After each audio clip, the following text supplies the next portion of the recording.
A confissão da sala 237.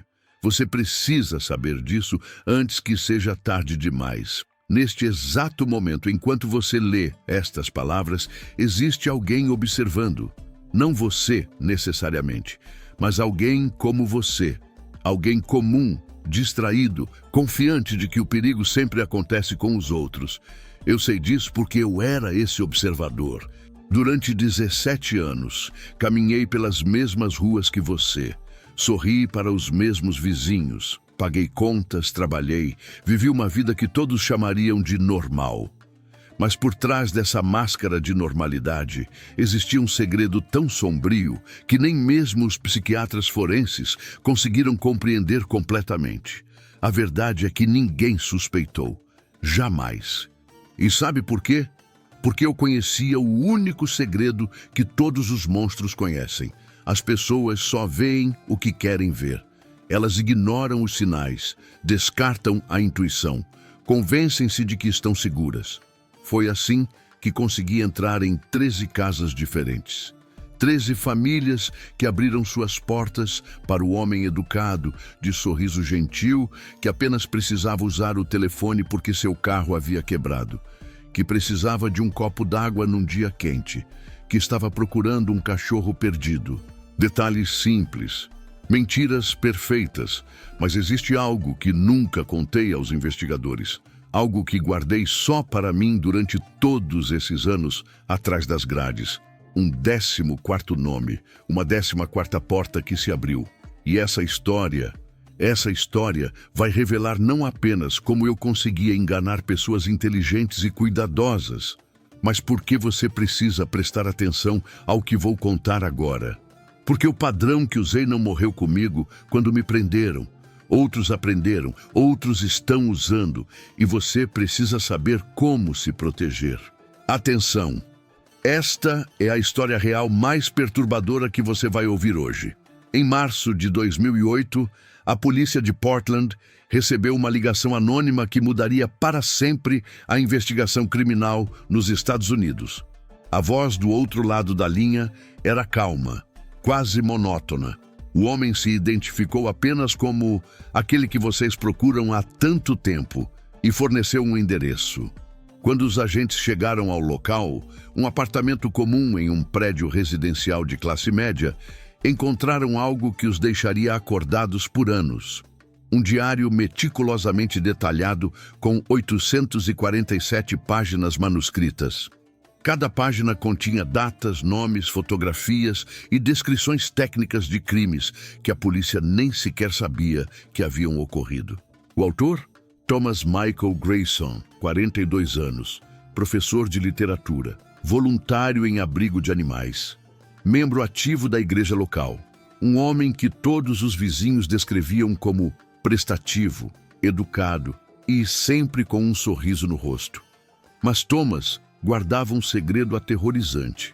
Durante 17 anos, ele havia desenvolvido uma metodologia tão eficaz de manipulação psicológica que conseguiu entrar nas casas de suas vítimas sem levantar qualquer suspeita. Não houve arrombamentos. Não houve violência inicial. Apenas palavras certas, no momento certo, ditas às pessoas certas. O mais chocante? 8 de suas vítimas eram pessoas que a própria polícia considerava extremamente cautelosas. Uma delas era instrutora de defesa pessoal.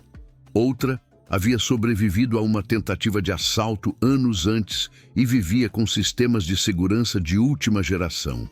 Mesmo assim, todas abriram suas portas para ele. Quando os investigadores perguntaram como isso era possível, Thomas sorriu e disse algo que congelou o sangue de todos na sala de interrogatório. Eu não escolhia as vítimas mais vulneráveis.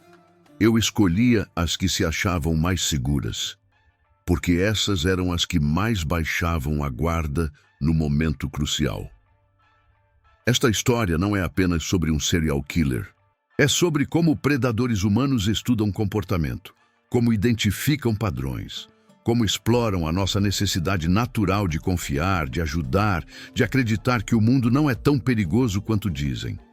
É sobre os gatilhos psicológicos que todos nós temos.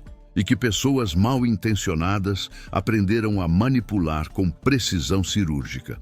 Mas mais importante, é sobre como você pode se proteger.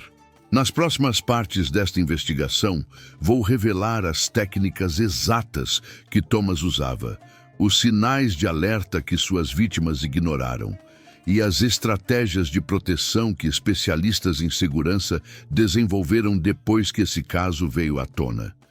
Antes de continuar, eu preciso saber de onde você está assistindo, lendo esta história agora. Escreva nos comentários sua cidade ou país. Isso é importante porque vou adaptar as próximas partes com exemplos e dados específicos das regiões onde mais pessoas estão acompanhando. Escreva agora, acompanhando de sua cidade e país, e se você conhece alguém que precisa ouvir isso, especialmente mulheres que moram sozinhas, jovens adultos ou idosos, compartilhe este conteúdo agora. Isso pode literalmente salvar uma vida. A história continua em instantes. Não saia daí. Sarah Mitchell tinha 34 anos quando abriu a porta para Thomas Michael Grayson pela primeira vez. Ela não era uma pessoa ingênua. Muito pelo contrário. Sarah era advogada criminalista. Havia processado estupradores, assaltantes e até mesmo um caso de tentativa de homicídio. Conhecia as estatísticas. Sabia que a maioria dos crimes violentos acontece com vítimas que conhecem seus agressores. Havia inclusive dado uma palestra na universidade local sobre segurança pessoal no século XXI. Então, como diabos, ela se tornou a primeira vítima de Thomas? Era uma tarde de quinta-feira, 14 de março de 2002. Sarah havia chegado do trabalho por volta das 18h30. Cansada após um longo dia no tribunal. Trocou de roupa, preparou um jantar simples e estava prestes a assistir sua série favorita quando a campainha tocou. Ela não esperava ninguém. Pelo olho mágico, viu um homem de aparência comum. Camisa social azul clara, calça jeans, cabelo bem penteado. Ele segurava um tablet, algo ainda relativamente novo na época, e tinha uma identificação pendurada no pescoço. Sarah não abriu a porta imediatamente. Isso é importante. Quem é? Ela perguntou através da porta fechada. Boa noite. Meu nome é Thomas. Sou do Censo Comunitário de Portland. Estamos fazendo uma atualização dos dados residenciais do bairro. A senhora tem alguns minutos? Primeira técnica de manipulação: legitimidade fabricada. Thomas sabia que pessoas cautelosas como Sarah não abrem portas para estranhos sem motivo. Então ele criava motivos que pareciam oficiais, burocráticos, entediantes, nada ameaçador, apenas inconveniente. Eu não recebi nenhuma notificação sobre isso, Sarah respondeu, ainda desconfiada. Sim, entendo perfeitamente sua preocupação, Thomas disse com um sorriso genuíno na voz. Na verdade, a senhora está absolutamente certa em ser cuidadosa. Muita gente por aí se passando por outras pessoas, né? Olha, vou deixar meu cartão de identificação por debaixo da porta. A senhora pode ligar para o número de verificação se quiser, sem problema nenhum. E ele realmente deslizou um cartão por baixo da porta. Segunda técnica, validação da desconfiança. Ao invés de se ofender ou pressionar, Thomas elogiava a cautela de suas vítimas. Isso criava uma falsa sensação de que ele respeitava seus limites, que ele era diferente dos outros, os verdadeiros predadores. Sarah pegou o cartão. Parecia profissional. Tinha um logo, um número de telefone, até mesmo um site. Ela hesitou. Vai demorar quanto tempo? Ela perguntou. 3 minutos no máximo. São apenas 6 perguntas básicas. Quantas pessoas moram aqui, faixa etária, se é imóvel próprio ou alugado. Informações que já constam nos registros públicos, mas precisamos atualizar. A senhora pode responder aqui mesmo pela porta se preferir, sem problema. Terceira técnica, oferecer uma alternativa que parece mais segura. Thomas sabia que se oferecesse fazer tudo através da porta, Sarah se sentiria no controle da situação. E pessoas que se sentem no controle tendem a cooperar. Tudo bem, Sarah disse, abrindo a porta apenas alguns centímetros, mantendo a corrente de segurança no lugar. Ela achou que estava sendo cuidadosa. Na verdade, já havia perdido. Thomas fez as perguntas prometidas, todas banais, exatamente como ele havia dito. Sarah respondeu brevemente e profissionalmente. Estava prestes a fechar a porta quando Thomas disse algo casual. A propósito, desculpa perguntar, mas você sente um cheiro estranho aqui no corredor? Tipo, gás? Sarah franziu a testa. Gás? Pode ser impressão minha, mas desde o segundo andar eu tô sentindo. Você percebeu algo diferente no seu apartamento? Fogão, aquecedor? Quarta técnica, criar uma falsa emergência compartilhada. Sarah não havia sentido cheiro de gás, mas agora que ele mencionou, seria possível? Ela era conhecida por ser cautelosa, mas também racional. E um vazamento de gás era uma ameaça real, verificável. Eu não senti nada, ela disse, mas já estava menos confiante. Deve ser impressão minha então, Thomas disse, dando de ombros. Desculpa incomodar, é que trabalhei alguns anos como inspetor predial antes desse emprego do censo. Então fico meio paranoico com essas coisas. Já vi apartamento explodir por vazamento que ninguém detectou a tempo. Ele começou a se afastar. Espera, Sarah disse. Você consegue identificar de onde vem? Quer dizer, se for real? Ela mordeu a isca.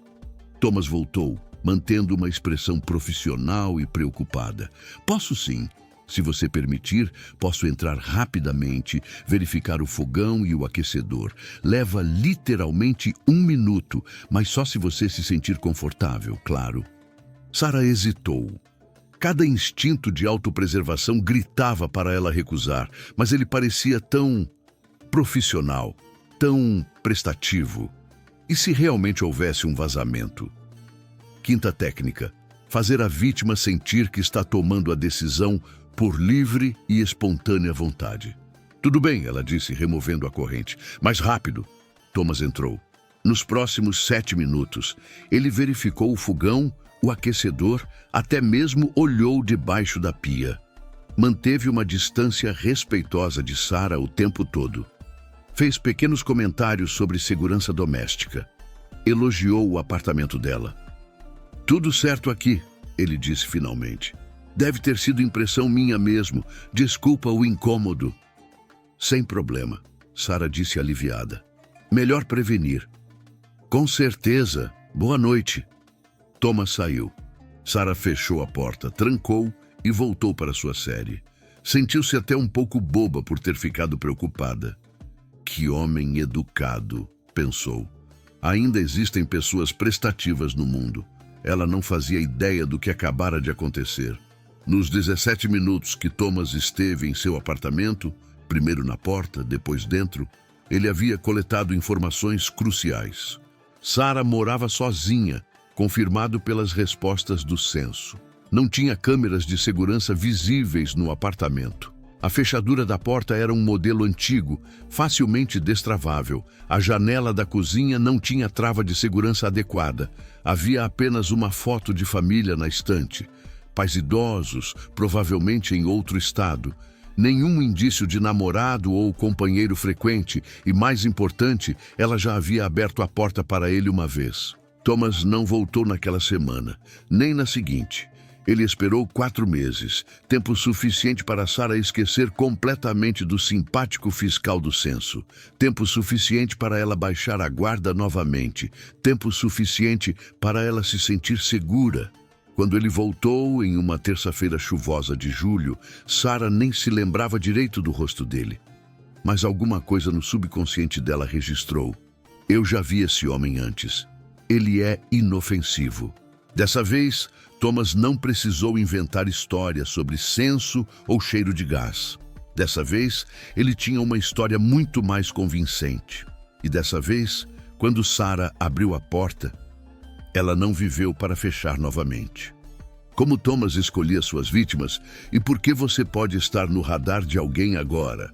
Quando os investigadores finalmente entraram no apartamento de Thomas Michael Grayson, esperavam encontrar o típico covil de um serial killer. Paredes cobertas com fotos, recortes de jornal, objetos das vítimas. O estereótipo cinematográfico do maníaco obcecado. O que encontraram foi infinitamente mais perturbador. O apartamento de Thomas parecia saído de uma revista de decoração. Limpo, organizado, minimalista. Havia plantas bem cuidadas nas janelas, livros de literatura clássica nas estantes, uma cozinha impecável. Nada que indicasse que um monstro vivia ali. Mas no segundo quarto, que Thomas chamava de escritório, estava o verdadeiro horror. 3 computadores, 7 monitores e um sistema de arquivamento físico e digital tão meticuloso que faria inveja a qualquer analista de dados corporativo. Thomas não caçava suas vítimas por impulso. Ele as selecionava como um recrutador seleciona candidatos para uma vaga de emprego. O agente especial Marcus Webb, que liderou a investigação, descreveu assim: não era obsessão, era metodologia. Thomas tratava assassinato como um projeto profissional, com planejamento, pesquisa, análise de risco e execução cuidadosa. Vamos entender como funcionava o processo dele, porque conhecer esse processo pode salvar sua vida. Fase 1. A coleta invisível. Thomas não escolhia vítimas aleatoriamente na rua. Ele as identificava através de um processo que levava semanas, às vezes meses. Primeiro, ele frequentava lugares públicos comuns, cafeterias, bibliotecas, academias, supermercados, igrejas, lugares onde pessoas fazem check-in em redes sociais sem pensar 2 vezes. Ele ouvia conversas. Não de forma óbvia. Thomas tinha o dom de parecer absorto em um livro ou em seu laptop, enquanto registrava mentalmente cada detalhe das conversas ao redor. Ah, meu marido viaja muito a trabalho. Estou pensando em adotar um cachorro agora que moro sozinha. Meus pais moram em outro estado, só nos falamos por telefone. Frases casuais, informações que parecem inofensivas, mas para Thomas eram dados valiosos. Uma de suas vítimas, Jennifer Holbrook, 29 anos, foi identificada assim. Thomas a viu em uma cafeteria próxima à universidade onde ela fazia mestrado. Jennifer estava ao telefone com uma amiga, reclamando que seu namorado havia terminado o relacionamento. Ela mencionou que estava morando sozinha pela primeira vez e ainda se acostumando com o silêncio do apartamento. Thomas anotou mentalmente. Jovem, recém-solteira, mora sozinha, possivelmente vulnerável emocionalmente. Mas ele não a abordou naquele dia, nem naquela semana. Ele esperou, observou, coletou mais dados. Nos 3 meses seguintes, Thomas casualmente frequentou a mesma cafeteria nos horários em que Jennifer costumava ir. Ele nunca falou com ela, nunca estabeleceu contato visual de forma memorável, mas aprendeu sua rotina. Segundas e quartas, por volta das 15 horas. Sempre pedia um café com leite e um croissant. Sempre se sentava perto da janela. Sempre ficava cerca de 45 minutos. Thomas também a seguiu, sempre mantendo distância segura, e descobriu onde ela morava. Um prédio de 4 andares, sem porteiro, 24 horas. Ela morava no apartamento 3B. E aqui está a parte mais assustadora. Tudo isso era completamente ilegal. Thomas não invadiu propriedade privada, não hackeou contas, não violou nenhuma lei. Ele simplesmente observou, em espaços públicos, como qualquer pessoa pode fazer. Fase 2. A validação digital. Depois de identificar uma potencial vítima fisicamente, Thomas buscava validação online. Ele era excepcionalmente bom em encontrar perfis em redes sociais. Mesmo quando as pessoas usavam configurações de privacidade, sempre havia algo público. Uma foto de perfil, uma lista de amigos, check-ins em lugares, comentários em páginas públicas. No caso de Jennifer, Thomas descobriu. Ela tinha um perfil no Facebook com privacidade mediana, alguns posts públicos, outros privados. Fazia check-in frequente em eventos acadêmicos e culturais. Postava fotos de comida caseira com legendas como "Aprendendo a cozinhar para um". Tinha 342 amigos, mas interagia regularmente com apenas 8, 10 pessoas. Não postava fotos com família. Frequentemente, Thomas criava perfis falsos para se aproximar.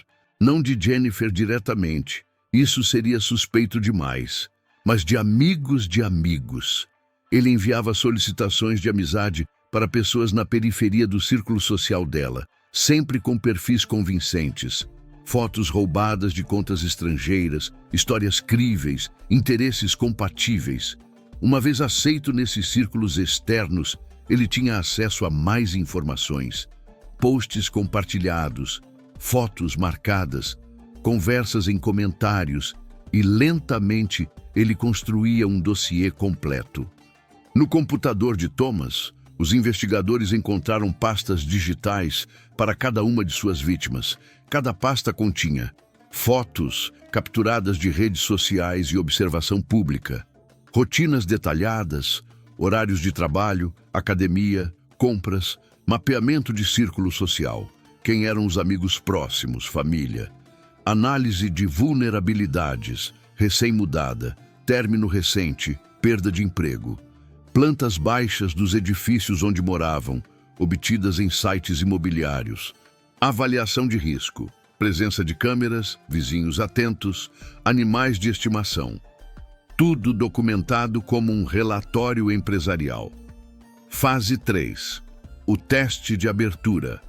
Antes de executar seu plano final, Thomas sempre fazia o que chamava de teste de receptividade.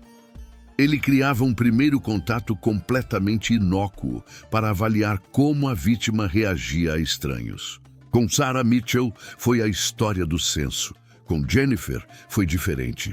Thomas descobriu que Jennifer frequentava aulas de yoga às terças e quintas. Ele se matriculou na mesma academia, não na mesma aula, mas no mesmo horário. Posicionava-se estrategicamente para sair ao mesmo tempo que ela. Após 3 semanas frequentando a academia, construindo legitimidade, Thomas finalmente esbarrou em Jennifer no estacionamento. "Desculpa, nossa, que susto!" ele disse, fingindo que quase derrubou a bolsa de yoga dela. "Tudo bem?" Jennifer respondeu, sorrindo educadamente. "Você faz aula com a instrutora Melissa também?" Thomas perguntou casualmente. "Não, faço com a Karen. Você faz com a Melissa?" "Faço sim. Comecei faz pouco tempo. Ainda sou péssimo." Ele riu. "Mas estou tentando." Conversa trivial, absolutamente normal. Nada suspeito. Jennifer sorriu, desejou boa sorte e foi embora.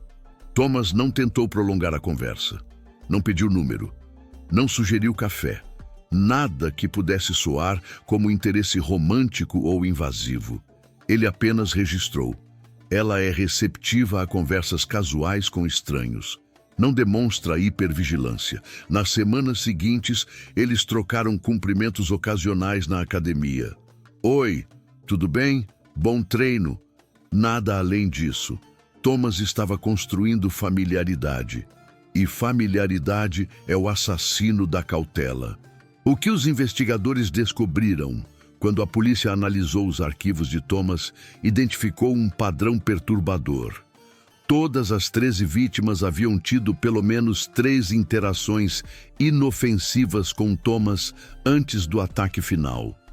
Todas elas haviam aberto a porta, ou aceito ajuda, ou conversado brevemente com ele em contextos públicos semanas ou meses antes. E nenhuma delas se lembrava dele como alguém ameaçador. Pelo contrário, quando investigadores mostraram fotos de Thomas para colegas e conhecidos das vítimas após sua prisão, muitos disseram: "Ah, sim, ele parecia muito educado, prestativo, nada de estranho." Thomas havia se tornado invisível, exatamente por ser memorável pelas razões erradas. As pessoas se lembravam dele como o cara educado do censo, o colega simpático da academia, o voluntário da igreja. Não como uma ameaça. E quando ele finalmente batia à porta delas pela última vez, com uma desculpa cuidadosamente elaborada, elas abriam sem hesitar. No próximo capítulo, vou revelar a técnica mais sombria de Thomas. Como ele transformava empatia em arma. E como identificar quando alguém está usando sua própria bondade contra você. Se você está acompanhando esta investigação, escreva nos comentários. Acompanhando de sua cidade. Pais, quantas vezes você já abriu a porta para um estranho este ano? Compartilhe este conteúdo, especialmente com quem você ama. Como Thomas transformava bondade em vulnerabilidade. E por que pessoas boas morrem primeiro? Existe uma cena nos arquivos de interrogatório que os investigadores nunca conseguiram assistir sem sentir um arrepio na espinha. O agente especial Marcus Webb pergunta a Thomas, de todas as suas vítimas, qual foi a mais difícil de enganar? Thomas inclina a cabeça, pensativo, como se estivesse realmente considerando a pergunta com seriedade acadêmica. Então responde, nenhuma delas foi difícil, agente Webb. E sabe por quê? Porque eu nunca precisei enganá-las. Eu apenas precisei deixá-las serem quem elas realmente eram. Pessoas boas. Ele fez uma pausa e sorriu. As pessoas acreditam que bondade é uma virtude. E é.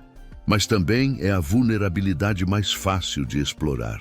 Porque pessoas boas querem acreditar que os outros também são bons. E eu usei isso contra cada uma delas. Esta é a verdade mais perturbadora sobre predadores humanos. Eles não caçam os mais fracos. Eles caçam os mais bondosos. A vítima que queria ajudar Michael Chen tinha 38 anos quando conheceu Thomas pela primeira vez. Ele não se encaixava no perfil típico das vítimas anteriores. Não era mulher, não morava sozinho, era praticante de artes marciais e instrutor de defesa pessoal em tempo parcial. Mas Michael tinha uma característica que Thomas identificou imediatamente. Ele não conseguia ignorar alguém em necessidade. Thomas o observou por semanas. Viu Michael ajudar uma senhora idosa a carregar compras até o carro. Viu ele parar para dar direções a turistas perdidos. Viu ele emprestar dinheiro a um morador de rua que sempre estava na esquina próxima ao seu trabalho. Michael era genuinamente uma boa pessoa. E Thomas sabia exatamente como usar isso. Era uma noite fria de novembro. Michael saía do trabalho por volta das 22 horas, quando viu Thomas sentado na calçada, próximo ao seu carro no estacionamento. Thomas estava com a cabeça entre as mãos, visivelmente angustiado. Michael hesitou.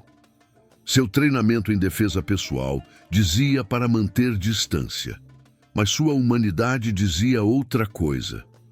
"Você está bem?" Michael perguntou, mantendo distância segura. Thomas olhou para cima, com os olhos avermelhados. Desculpa, é que..." Ele limpou o rosto com as mãos. "Minha filha está no hospital. Acabei de receber a ligação. Ela teve um acidente e meu carro não liga. A bateria morreu e eu não sei o que fazer." Primeira técnica emocional: criar uma emergência envolvendo uma criança. Thomas sabia que mencionar uma criança em perigo ativava imediatamente os instintos protetores das pessoas. Era quase impossível ignorar. "Que hospital?" Michael perguntou, já se aproximando. "O Providence, no centro. Eu sei que é pedir muito, mas... Você teria cabos de bateria? Ou poderia me dar uma carona? Eu pago o quanto você quiser. Só preciso chegar lá." Michael olhou para seu próprio carro. Ele tinha cabos. Poderia ajudar. "Sem problema, cara. Tenho cabos aqui. Vamos fazer seu carro ligar." Michael tomou a decisão de ajudar. E essa foi sua sentença de morte. Nos próximos 15 minutos, enquanto tentavam ligar o carro de Thomas, eles conversaram. Thomas contou detalhes da filha, nome, idade, o que havia acontecido. Tudo inventado, mas narrado com emoção genuína. Você é praticante de artes marciais? Thomas perguntou casualmente, apontando para o adesivo no carro de Michael. Sou sim, jiu-jitsu e muay thai. Também dou aulas. Que legal, sempre quis aprender. Deve dar muita confiança, né? Segunda técnica, fazer a vítima se sentir poderosa e segura. Thomas sabia que pessoas treinadas em defesa pessoal tendem a ter excesso de confiança em situações de confronto direto. Elas acreditam que podem se defender. E essa crença as torna menos cautelosas. O carro de Thomas finalmente ligou. Cara, muito obrigado. Você salvou minha vida, literalmente. Thomas disse, genuinamente grato. Olha, me passa seu número. Quero te pagar uma cerveja quando tudo isso passar. Michael hesitou por um segundo, mas acabou passando o número. Por que não? O cara parecia decente.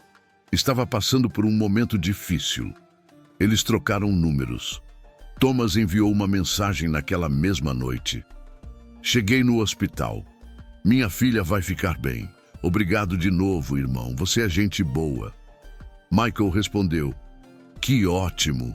Fico feliz. Qualquer coisa é só chamar. E assim começou. A construção da confiança. Nas semanas seguintes, Thomas e Michael trocaram mensagens ocasionais.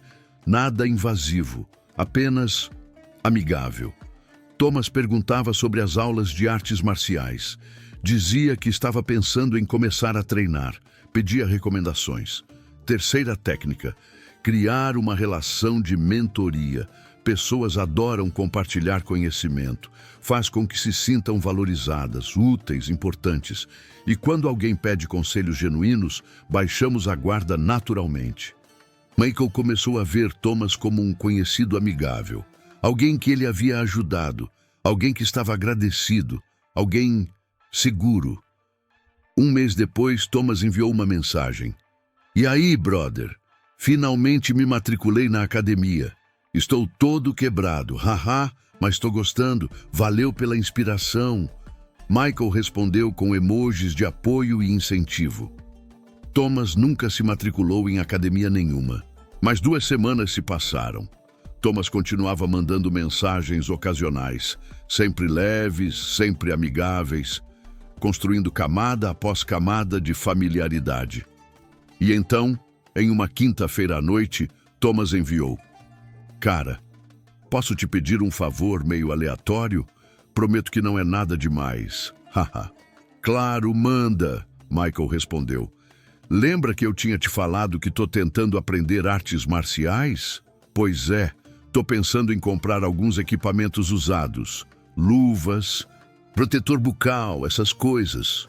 Vi um cara vendendo aqui perto de onde você mora. Mas eu não entendo nada disso. Você teria uns minutinhos hoje à noite para dar uma olhada comigo? Só para me dizer se vale a pena ou se é furada. Quarta técnica, pedir um favor pequeno e razoável. O pedido parecia legítimo, não invasivo. Michael realmente morava perto da área mencionada e ele era especialista no assunto. Fazia todo sentido. Que horas? Michael perguntou. Tipo umas 21 horas? O cara vai estar em casa só até as 22 horas. É ali na Oak Street, perto daquele mercado 24 horas. Michael conhecia a área. Era relativamente movimentada. Beleza, encontro você lá. E assim, Michael concordou em encontrar Thomas em um local secundário à noite, longe de testemunhas. O encontro final. Michael estacionou seu carro na Oak Street às 20h55. Ele enviou uma mensagem. Cheguei. Onde você tá? Thomas respondeu. Cara, mudança de planos. O vendedor disse que prefere mostrar as coisas no apartamento dele. É logo ali, número 247. Você se importa de subir? É no 2º andar. Michael hesitou. Este foi o momento em que seus instintos gritaram. Algo parecia estranho. Por que o vendedor mudou de ideia? Por que Thomas não podia simplesmente ir sozinho? Mas então Michael pensou. Eu treino artes marciais há 15 anos. Sou instrutor. Se algo der errado, sei me defender. E além disso, Thomas é um cara legal. Eu o ajudei. Ele é grato. Não há motivo para desconfiar. Quinta técnica: fazer a vítima racionalizar sua própria vulnerabilidade. Michael saiu do carro e caminhou até o prédio 247. A porta da frente estava entreaberta. Ele subiu as escadas até o segundo andar. O corredor estava escuro. Apenas uma lâmpada funcionando no final. Thomas estava parado em frente a uma porta, sorrindo. Valeu por vir, cara. O apartamento é esse aqui. Ele abriu a porta. Michael entrou e nunca mais saiu. O que aconteceu dentro? Os detalhes são perturbadores demais para descrever completamente, mas o essencial precisa ser dito. O apartamento não pertencia a nenhum vendedor de equipamentos. Pertencia a Thomas, um segundo endereço que ele alugava sob nome falso especificamente para situações como essa. Michael, apesar de todo o seu treinamento em combate, não teve chance. Não porque Thomas era mais forte, mas porque Michael nunca esperou o ataque. Michael era o mais preparado fisicamente de todas as minhas escolhas. Mas preparação física significa nada quando a pessoa não está mentalmente preparada para aceitar que alguém em quem confia é uma ameaça. Ele baixou a guarda não porque era fraco, mas porque era bom. E essa é a ironia trágica da natureza humana. Quanto mais boa a pessoa, mais fácil é destruí-la. No próximo capítulo, as bandeiras vermelhas que todas as vítimas ignoraram e como reconhecer um predador antes que seja tarde demais. Escreva nos comentários, acompanhando de sua cidade. Quantas vezes você ajudou um estranho este mês? E responda honestamente. Você teria entrado naquele apartamento? Reflexão final. A linha entre bondade e sobrevivência. A verdade que ninguém quer ouvir, mas que todos precisam entender depois de 17 vítimas, depois de anos de investigação, depois de centenas de horas de interrogatórios e análise psicológica. O agente especial Marcus Webb disse algo em uma entrevista que resume perfeitamente o caso Thomas Michael Grayson. O maior erro que cometemos como sociedade é ensinar as pessoas a serem educadas ao invés de ensiná-las a sobreviver. Ensinamos: não seja grosseiro, ajude os outros, dê o benefício da dúvida. E essas são lições lindas para um mundo ideal. Mas predadores não vivem em um mundo ideal, eles vivem no nosso. E eles dependem da nossa bondade para caçar. Esta é a moral devastadora desta história. Thomas não venceu porque era mais forte, mais inteligente ou mais preparado que suas vítimas. Ele venceu porque suas vítimas foram ensinadas a ignorar seus próprios instintos em nome da cortesia. Sarah Mitchell sentiu desconfiança quando abriu a porta, mas foi educada. Michael Chen sentiu algo estranho quando recebeu a mensagem sobre o apartamento, mas não quis parecer paranoico. Jennifer Holbrook percebeu que o mesmo homem aparecia frequentemente nos mesmos lugares que ela, mas não quis ser dramática. Todas elas sentiram o perigo e todas elas escolheram ignorá-lo. Por quê? Porque nossa sociedade pune pessoas cautelosas mais do que pune vítimas. Chamamos essas pessoas de paranoicas, desconfiadas, antissociais. Dizemos que elas vivem com medo ou que não confiam em ninguém. Mas sabe o que essas pessoas cautelosas são? Vivas. A lição que pode salvar sua vida. Você não precisa se tornar frio, isolado ou desconfiado de todos, mas precisa entender uma verdade fundamental. Seus instintos existem por uma razão. Quando algo parece errado, quando alguém faz você se sentir desconfortável, quando uma situação dispara um alarme interno, esse é seu cérebro tentando salvá-lo. E você tem permissão total, absoluta e irrevogável para não abrir a porta, não responder perguntas, não ajudar alguém que você não conhece, não entrar em lugares isolados, não se justificar ou se desculpar. Você não deve nada a estranhos. Absolutamente nada. Se alguém ficou ofendido porque você não abriu a porta, problema dele. Se alguém te chamou de grosseiro porque você não quis ajudar, opinião dele. Se você pareceu paranoico ao recusar um pedido suspeito, ótimo, continue vivo e paranoico.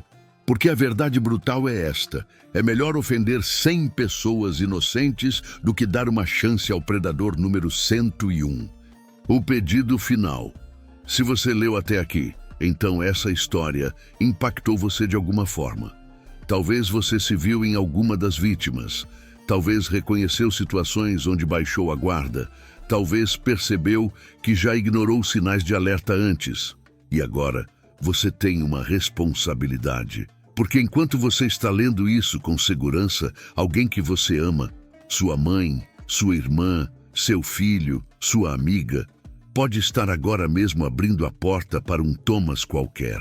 Eles podem estar, neste exato momento, sendo educados com alguém que está mapeando vulnerabilidades, sendo prestativos com alguém que está testando limites, sendo gentis com alguém que está planejando destruí-los. E você pode impedir isso. Faça isso agora. 1. Compartilhe esta história. Não amanhã, não quando tiver tempo. Agora. Compartilhe em todos os lugares. WhatsApp, Facebook, Instagram, Twitter, Telegram. Marque especialmente mulheres que moram sozinhas, jovens adultos que saíram da casa dos pais recentemente, idosos, que vivem de forma independente. Qualquer pessoa que você sabe que é boa demais e ajuda todo mundo. 2. Tenha a conversa difícil. Ligue para as pessoas que você ama e diga: eu li uma história perturbadora e preciso que você prometa uma coisa. Nunca, nunca abra sua porta para estranhos. Não importa a história, não importa quão educado pareçam, não importa se você acha que está sendo grosseiro. Me promete? 3. Escreva seu compromisso nos comentários. Quero que você escreva. Acompanhando de sua cidade, e prometo que vou compartilhar esta história com número pessoas hoje. Não apenas leia, escreva, porque quando você escreve um compromisso publicamente, você tem 300% mais chances de cumpri-lo. A última verdade. Thomas Michael Grayson está preso, mas as técnicas que ele usou não estão. Elas estão sendo usadas agora, neste momento, em algum lugar próximo a você. Porque predadores não se aposentam, eles apenas evoluem. E a única defesa real é conhecimento plus ação. Você tem o conhecimento agora. A pergunta é: você vai agir? Compartilhe agora. Literalmente salve vidas. Comente, acompanhando de sua cidade, e vou compartilhar com número pessoas. E nunca, nunca se desculpe por proteger sua própria vida.